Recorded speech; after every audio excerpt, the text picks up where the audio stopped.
So I think inflation will get back to target. Whether it gets there in 2024 is debatable, but I think it's heading in the right direction. And you've got to remember that central banks have a mandate to get inflation back to target. So you have to assume at some point they will get there. And I think the bigger question for me is what is going to be the combination of interest rates and economic growth that will be required to bring inflation back down to target. And one of the risks is it might require weaker economic growth and higher interest rates for some time to bring inflation back down.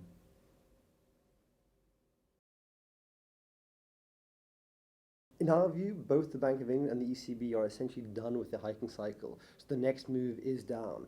The question is, are they going to cut rates because job is well done on inflation? And we think it's more that case rather than them having to pivot in terms of the growth scenario being much more adverse and then having to cut aggressively. So essentially we see them cutting rates gradually to get back to neutral rather than having to pivot on the growth side of things and cut aggressively to actually stimulate again.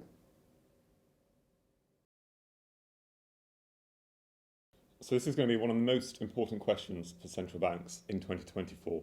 With energy shocks fading, now the last pillar of inflation persistence is the labour market.